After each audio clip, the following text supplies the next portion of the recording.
आइए करते हैं बात टॉपर्स के साथ। तो आज हमारे साथ टॉपर जुड़ी हुई है जशनप्रीत कौर, डॉटर ऑफ करम सिंह। तो जो जशन है वो केसरी से बिलोंग करती हैं।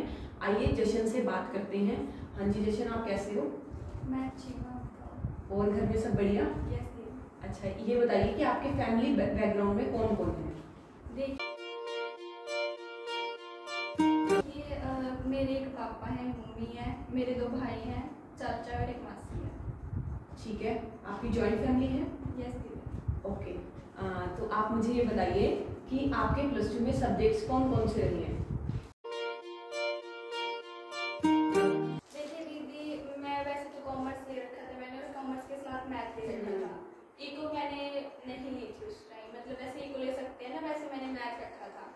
तो मेरे पास अकाउंट्स, बिजनेस, मैथ, हिंदी और इंग्लिश थे। ठीक है। अच्छा, ये बताइए कि जब आपका रिजल्ट आया प्लस टू का, तो उस टाइम पे आपकी खुशी कैसी थी? आपकी फैमिली मेंबर्स की खुशी कैसी थी? आपको कैसा लग रहा था? जब मेरे रिजल्ट आया ना, तो मुझे बहुत ज़्यादा शौक लगा था, क्योंकि मुझे अपने नंबर बहुत ज़्यादा कम लगे थे। ठीक है, तो मतलब मैं अपने नंबर से सेटिस्फाई नहीं थी कि मेरे 89% आने चाहिए थे। और मतलब मेरी साथ वाली लड़की थी, उसके नंबर थोड़े मेरे से ज़्यादा आ गए थे और मेरे कम आए, तो मुझे बहुत ज़्यादा शौक लगा कि मेरे कम नहीं आने चाहिए थे, इसलिए। जशन बहुत ही ज़्यादा इंटेलिजेंट लड़की थी और 10th में भी इसने अपने स्कूल में टॉप किया था। तो कई बार ये ऐसा हो जाता है कि एक पोजीशन आना और पोजीशन के बाद से वो नीचे डाउन चले जाना, तो ऐसा बच्चों को फील होता ही होता है। आपको नहीं जशन, सबको ही ऑलमोस्ट ऐसा फील हुआ है। हरजत से मेरी बात हुई, जशन से मेरी बात हुई, तो उन्होंने भी ऐसा ही बोला कि हमें भी ऐसा ही फील हो रहा है कि हमारे नंबर कम आए, हमारे फ्रेंड सर्कल में उनके नंबर क्या आगे हैं, ज़्यादा आगे हैं। लेकिन मैं आपको एडवाइस देना चाहूँगी कि कभी भी खुद को दूसरों से कंपेयर नहीं करना चाहिए, क्योंकि जो क्वालिटीज़ आपके अंदर है ज़रूरी तो नहीं है कि वो दूसरे के अंदर भी हो, है ना। तो इसलिए कभी भी खुद को दूसरे से कंपेयर मत करो। जो आप कर रहे हो वो आप बेहतर कर रहे हो। बस अपने रिजल्ट को पिछले रिजल्ट से एनालाइज करो कि क्या मैंने पीछे से अच्छे नंबर लिए हैं या नहीं लिए हैं, क्या मेरी ग्रोथ हुई है या नहीं हुई है, क्या मैंने कुछ सीखा है या नहीं सीखा है। जैसे मुझे ये बताइए आपका रिजल्ट कैसा रहा, कितने परसेंट आया? मेरे 89% आए और वैसे नंबर आए मेरे 445। ठीक है, 445 आउट ऑफ 500। तो जशन के अकाउंट्स में, जैसे मुझे जशन ने बताया था, अकाउंट्स में 90 मार्क्स आए हैं और मैथ्स में भी 90 आए हैं। यस दीदी।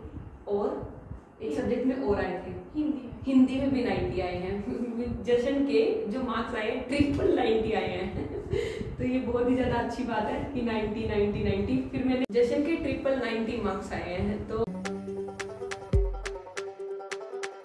जशन, अच्छा ये बताइए आपके पास जैसे मैथ्स था, तो आपने अपने मैथ्स को और अकाउंट्स को कैसे मैनेज करा? देखिए दीदी, मैं मैथ्स भी करती थी उसमें, मैं मैथ्स को 1.5 घंटा देती थी उसमें, और अकाउंट्स को मैं देती थी 2 घंटे। मतलब कभी कभी बीच बीच में छूट भी जाता था, वो फ्लो नहीं बन पाता था, लेकिन फिर भी मैं मैथ्स को 1.5 घंटा और अकाउंट्स को 2 घंटे जरूर देती थी। ठीक है, वेरी गुड। कभी कभी ऐसा नहीं लगता था कि जैसे कि मैं अकाउंट्स के कुछ आपको प्रैक्टिकल दिए घर से करने के लिए कि वो सॉल्व नहीं हुए और मैथ्स का काम भी पेंडिंग पड़ा है, तो आप डिमोटिवेट फील नहीं करते थे? किया दीदी, बहुत बार सच में किया है। मतलब जैसे एक तरफ तो मेरा मैथ का काम इतना बड़ा रहता था और फिर मैम भी काम जा देते थे, तो लास्ट में तो ऐसा रहता था कि बस अभी तो ना बिल्कुल हो नहीं पाएगा, मतलब इतना ज़्यादा काम सिर पे इतना ज़्यादा बोझ आ जाता था। पर लेकिन फिर भी किया है, मैथ्स को 1.5 घंटा ही और अकाउंट्स को 2 घंटे। और बिजनेस स्टडी को कैसे मैनेज करते थे? बिजनेस स्टडी को 1 घंटा किया है। 1 घंटा। और जो दूसरे सब्जेक्ट्स थे इंग्लिश में? मैंने सबके टाइम टेबल बना रखे थे वैसे तो, लेकिन कई दिन उस टाइम टेबल को नहीं फॉलो किया जाता था, तो फिर मतलब ऐसे ही कई दिन हुआ है मेरे से फॉलो और कई दिन नहीं भी हुआ। क्या आप अपने टाइम टेबल का रूटीन बता सकती हैं आगे आने वाले स्टूडेंट्स के लिए? मैथ्स को वही 1.5 घंटा, अकाउंट्स को 2 घंटे, और इंग्लिश को 45 मिनट या 1 घंटा, और हिंदी को आधा घंटा देती थी मैं, और बिजनेस को 1 घंटा। आप दिन में पढ़ना पसंद करते थे या रात में? दिन में। और कई बार मैंने छुट्टी मारी है काम को कंप्लीट करने के लिए।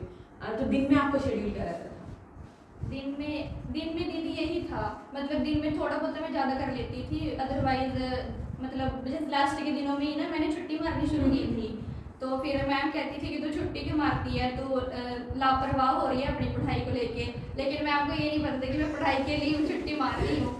यही सेम चीज़ें ना जो जशन ने करी है वो मैंने अपने कॉलेज टाइम में करी है। जैसे कोई फंक्शन होता था, मेरा फंक्शन बिल्कुल भी मैंने कोई भी अपने कॉलेज का फंक्शन अटेंड नहीं करा। क्यों नहीं करा? सिर्फ पढ़ने के पर्पस को लेकर के, कि मैं पढ़ने की वजह से छुट्टी किया करती थी, और अगर कॉलेज से जल्दी छुट्टी हो जाती थी तो मैं सीधा घर जाती थी और घर जाके सिर्फ पढ़ती थी। इवन अपने जैसे बस स्टैंड पे बैठ के भी बस का वेट करना होता था ना, तो जो 1 से 1.5 घंटे का टाइम होता था बस का आने का, तो उस बीच भी मैं अपना पढ़ा करती। किसे देना चाहती हूँ? देखिए, सबसे पहले तो मैं अपने मम्मी डैडी को इस सक्सेस का श्रेय देना चाहूँगी, और फिर उसके बाद भगवान को, ठीक है, और फिर उसके बाद जो अकाउंट्स में मेरे इतने नंबर आए हैं उसके लिए मैं दीदी को देना चाहूँगी, और मैथ्स के लिए हमारी दीक्षा मैम थी, वो मतलब हमारे केसरी गांव में ही पढ़ाती हैं, मैं उनको देना चाहूँगी। और जैसे कि आप घर पर पढ़ते थे, तो क्या आपके जो पेरेंट्स हैं वो आपकी हेल्प करते थे? जैसे घर का काम भी होता है और हाँ, ये तो है दीदी, मतलब मेरी मम्मी ने मेरे को ना घर का काम नहीं करने दिया, और मैं करती भी नहीं थी। मेरी मम्मी कहती चल तू पढ़ ले, तेरे पढ़ने का टाइम है अब। मेरी मम्मी मेरे को ज़्यादा काम करने के लिए नहीं बोलती थी।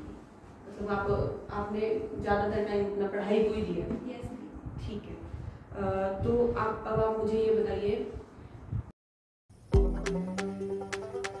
कि आप फ्यूचर में क्या करना चाहती हैं? आपका फ्यूचर गोल है क्या? देखिए, मेरा फ्यूचर गोल यही है, मतलब मैं किसी भी क्षेत्र में जाऊँ, लेकिन उसमें मुझे ना मतलब बड़ी पोस्ट होनी चाहिए, चाहे मैं किसी भी फील्ड में जाऊँ, ऐसा मेरा सपना है। ठीक है, अभी आपने कुछ सोचा नहीं इसके बारे में कि आप बनना क्या चाहती हैं? नहीं दीदी, अभी तो नहीं सोचा मैं क्या बनना चाहती हूँ। लेकिन मैं अगर एडवाइस करूँ तो एक आप अच्छी टीचर बन सकती हैं। जितना मैंने एनालाइज करा है पढ़ाते पढ़ाते, आप एक अच्छी टीचर बन सकती हैं, तो उसके बारे में थोड़ा सा सोचो। अच्छा, ये बताइए कि आपका प्रैक्टिकल सब्जेक्ट में ज़्यादा इंटरेस्ट है या थ्योरेटिकल सब्जेक्ट में? प्रैक्टिकल और थ्योरेटिकल दोनों में। दोनों में? दोनों में था। वाह, अच्छी बात है। और वैसे कई बार क्या होता है, जब मतलब अकाउंट से क्वेश्चन ही निकलते थे, तो मतलब अकाउंट से ना गुस्सा आने लग जाता था। जब वो चीज़ निकलती थी ना, तो उससे गुस्सा आना स्टार्ट हो जाता था।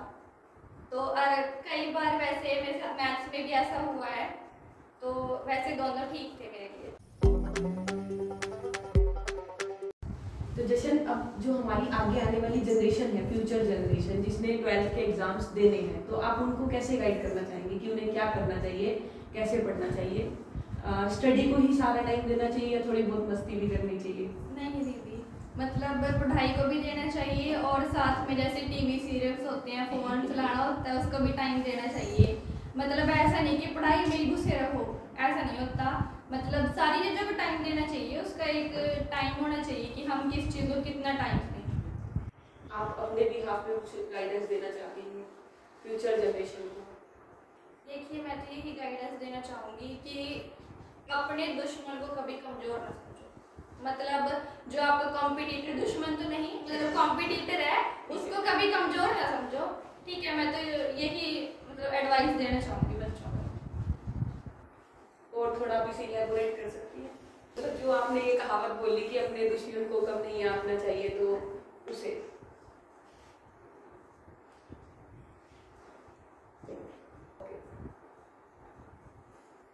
मतलब ये थोड़ा गलत बोला गया मेरे पास से। मतलब जो आप कॉम्पिटिटर है, मतलब जिसके साथ आपका कंपटीशन चल रहा है ना, मतलब पढ़ाई में, वैसे तो नहीं लड़ाई में, मतलब पढ़ाई में जैसे आप कंपटीशन मतलब कॉम्पिटिटर है जो आपका, उसको कभी कमजोर ना समझो। चाहे वो आपको जितना मर्जी दिखाए कि मैं नहीं पढ़ रहा हूँ, ठीक है, मतलब वो घर पे बैठ के पढ़ रहा है और वो मतलब आगे निकल सकता है आपसे। तो मैं तो यही कहना चाहूँगी, और मतलब ज़्यादा से ज़्यादा पढ़ो, क्योंकि मैंने तो यही सीखा है अपनी ज़िंदगी में। क्योंकि भगवान श्री कृष्ण ने कहा है कि ज़्यादा से ज़्यादा कर्म करो और अच्छे कर्म करो, और कर्मों का फल हमेशा मिलता ही मिलता है। हाँ। इस बात को लेकर के मैं भी एडवाइस देना चाहूँगी कि 5 चीज़ें कुछ ऐसी होती हैं कि जो आपको बिना बताए किसी से करनी चाहिए। आपका फ्यूचर गोल कभी भी अगर आप किसी को बताओगे तो वो सक्सेस नहीं होगा। और सेकंड थिंग, जब आप पढ़ना चाहते हो, अगर आपने अपनी पढ़ाई के बारे में किसी दूसरे पर्सन को बता दिया तो आप पढ़ नहीं पाओगे। और भी 3 चीज़ें ऐसी हैं जो आपको बिना दूसरों को बताए खुद से करनी चाहिए, नहीं बताना चाहिए। अगर कोई भी आप अच्छा काम करने जा रहे हो ना, अगर आप किसी को बताओगे ना, वो आपका सक्सेस हो ही नहीं सकता। तो इस चीज़ को आप हमेशा याद रखिएगा। और ये भी है, अपना लक्ष्य किसी को बताना नहीं चाहिए, ये बात भी है, क्योंकि अगर बाद में वो लक्ष्य आपको प्राप्त ना हो तो लोग मजाक ही उड़ाते हैं। और मैं तो यही कहना चाहूँगी कि मतलब जैसे लोगों को अपना लक्ष्य मत बताओ, अपना गोल मत बताओ कि जैसे फ्यूचर का मेरा क्या गोल है, क्योंकि जो लोग होते हैं ना वो सुनने से ज़्यादा देखना पसंद करते हैं। राइट, बिल्कुल सही कहा जशन ने कि अगर आप कुछ करना चाहते हो तो अगर आप लोगों को बोलोगे ना, बोली जाओगे कि मेरे को ये करना है, वो करना है, तो लोग आपकी बातों का यकीन नहीं करेंगे। आप उन्हें करके दिखाओ, बोलने से ज़्यादा करके दिखाओ। बताइए कि कभी कभी ऐसा नहीं होता था कि आप डिमोटिवेट फील कर रहे हो, आपसे पढ़ाई नहीं हो पा रही है, तो आप खुद को मोटिवेट कैसे रखते थे? आपको बहुत बार हुआ है मेरे साथ ऐसा, क्योंकि एक तो लास्ट में ना बर्डन मेरे ऊपर बहुत पड़ गया था और मैं ना ऐसे सोच रही थी मेरे पास कुछ हो ही नहीं पाएगा, और मतलब मैं बहुत ज़्यादा डीमोटिवेट फील करती थी। लेकिन फिर ऐसा फील हुआ कि डीमोटिवेट फील करने से क्या होता है, कुछ भी नहीं, मतलब अपना ही दिमाग पागल करने वाला काम है, मतलब ऐसा कुछ नहीं होगा। तो फिर मैं 1-2 भजन सुन लेती थी तो उससे मेरा दिमाग सही हो जाता था। तो भगवान भजन बहुत ही ज़्यादा अच्छी चीज़ है। यस, माइंड को रिलैक्स करने के लिए पूजा पाठ कर लीजिए। आप गुरुद्वारे को मानते हो, गुरुद्वारे में चले जाइए, मंदिर को मानते हो, मंदिर में चले जाइए, मस्जिद को मानते हो, मस्जिद में चले जाइए। मीन्स भगवान में ध्यान लगाने से एक तो आपकी मेडिटेशन हो जाती है और साथ में आपके मन को क्या मिलती है, शांति मिलती है। ठीक है, ऐसे ही हमारे साथ बने रहिए, ऐसे ही हम अगली एक सक्सेस स्टोरी के साथ आएंगे। बस वही कहना चाहूँगी कि सक्सेस एक बार में नहीं मिलती, लेकिन सक्सेस एक दिन ज़रूर मिलती है। Thank you very much.